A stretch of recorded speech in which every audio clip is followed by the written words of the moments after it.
Halo Sobat Pelajar, pernahkah kalian mendengar istilah investasi? Jika kalian diberikan uang saku oleh orang tua, apakah uang tersebut akan kalian habiskan untuk jajan atau kalian sisihkan untuk ditabung? Jika kalian sudah terbiasa menabung sejak kecil, wah, itu keren banget. Berarti kalian sudah mempunyai tujuan di masa depan. Lalu investasi apa yang tepat bagi kalian sebagai pelajar? Simak pembahasannya.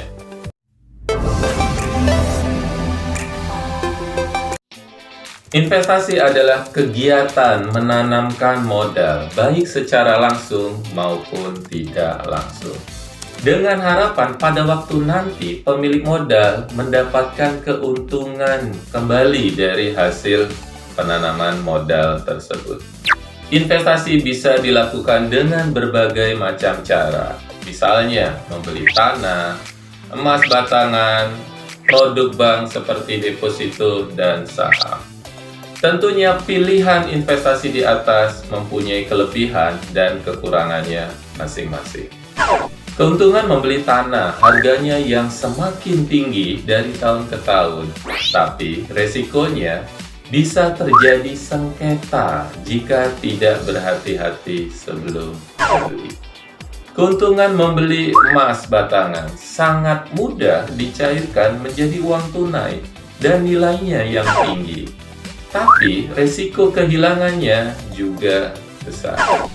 Membeli deposito resikonya kecil, tetapi keuntungannya juga kecil dibandingkan emas dan tanah. Membeli saham memberikan keuntungan yang jauh lebih besar daripada investasi lainnya dalam jangka panjang, bukan jangka pendek.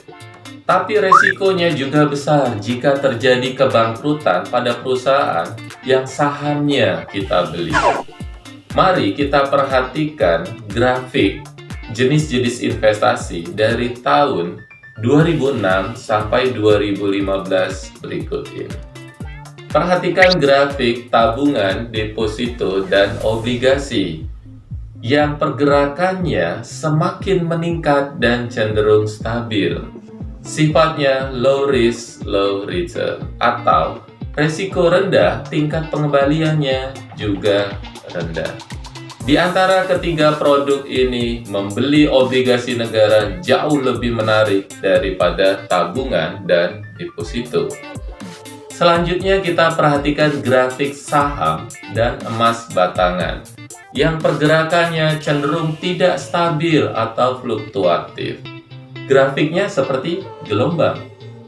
Sifatnya high risk, high return, atau resiko tinggi, tingkat pengembaliannya juga tinggi. Saham titik terendah terjadi pada tahun 2008 dan titik tertinggi terjadi pada tahun 2014. Sedangkan emas titik tertinggi terjadi pada tahun 2011 dan pada tahun 2015 turun drastis berada di bawah deposito. Apakah kalian akan memilih investasi yang high risk, high return, atau low risk, low return? Semuanya itu kembali kepada karakteristik pribadi kalian masing-masing. Silakan tentukan pilihan kalian. Sebelum kita membahas apa itu saham, ada baiknya kita membahas tentang pasar modal terlebih dahulu.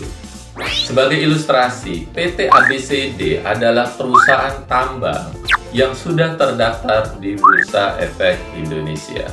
Perusahaan ini membutuhkan tambahan modal sebesar 100 miliar untuk pengembangan usaha. PT ABCD akan menerbitkan 10 juta lembar saham dengan harga jual 10.000 per lembarnya yang akan ditawarkan kepada investor melalui pasar modal. Kesimpulannya, pasar modal adalah sebuah pasar yang mempertemukan perusahaan yang memerlukan dana jangka panjang dengan masyarakat yang melakukan investasi. Pasar modal memiliki banyak manfaat bagi sebuah negara. Yang pertama, menyediakan sumber pembiayaan jangka panjang bagi dunia usaha. Perusahaan mendapatkan tambahan modal selain mengajukan kredit ke bank, juga bisa dengan cara menerbitkan saham atau obligasi di pasar modal. Yang kedua, memberikan wahana investasi bagi investor. Jika seorang investor membeli saham, maka ia berharap akan mendapatkan dividen yang akan dibagikan perusahaan atau mendapatkan keuntungan dari penjualan saham. Yang ketiga, menciptakan lapangan kerja. Yang keempat, sebagai sarana peningkatan pendapatan negara dan sebagai indikator perekonomian negara. Yang kelima, sebagai sarana pemerataan pendapatan dan sebagai sarana peningkatan kapasitas produksi. Produk-produk pasar modal terdiri dari 1. Saham. Saham adalah tanda kepemilikan modal seseorang atau badan usaha dalam suatu perseroan terbatas atau PT.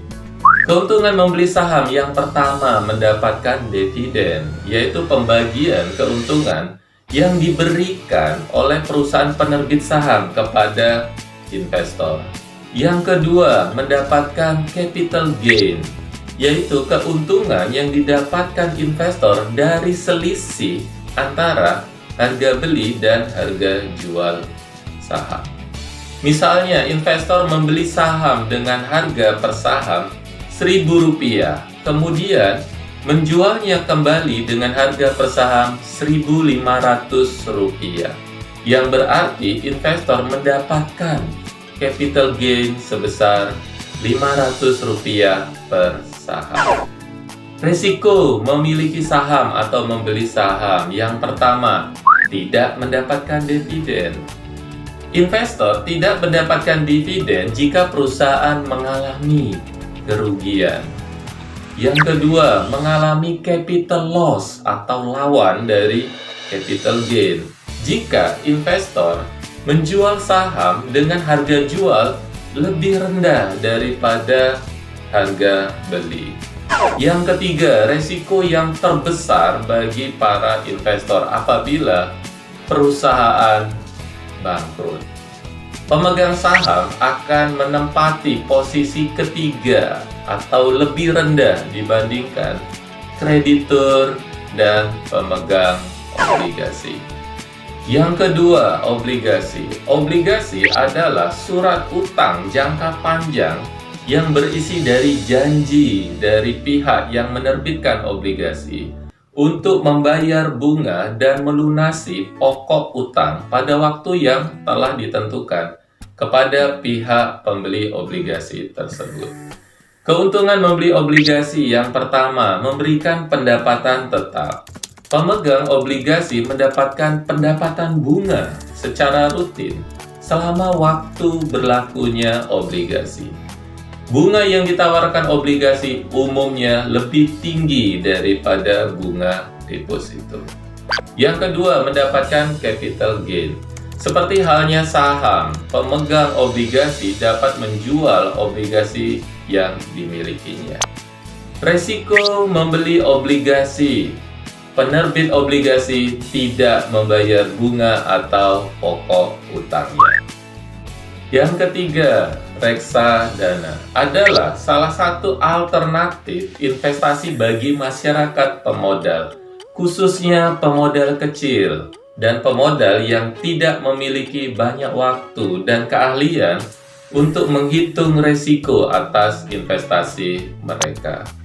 Keuntungan membeli reksadana yang pertama, walaupun tidak memiliki dana yang cukup besar, pemodal dapat melakukan diversifikasi investasi dalam efek sehingga dapat memperkecil resiko.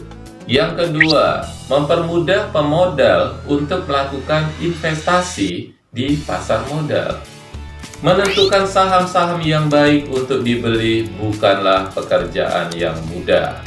namun membutuhkan pengetahuan dan keahlian tersendiri. Yang ketiga, efisiensi waktu. Dengan melakukan investasi di reksadana yang dananya dikelola oleh manajer investasi profesional, pemodal tidak perlu repot-repot lagi untuk memantau kinerja investasinya karena telah dialihkan kepada manajer investasi tersebut. Resiko membeli reksadana. Yang pertama, resiko berkurangnya nilai unit penyertaan.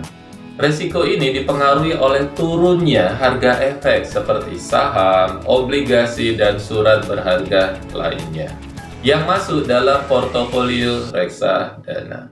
Yang kedua, resiko likuiditas. Artinya, manajer investasi menghadapi kesulitan jika sebagian besar pemegang unit melakukan penjualan kembali atas unit-unit yang dipegangnya.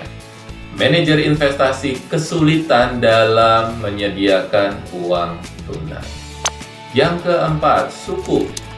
Sukuk adalah surat berharga jangka panjang yang berdasarkan prinsip syariah yang dikeluarkan emiten atau perusahaan penerbit kepada pemegang obligasi syariah yang mewajibkan emiten membayar pendapatan kepada pemegang obligasi syariah berupa bagi hasil keuntungan serta membayar kembali dana obligasi saat jatuh tempo.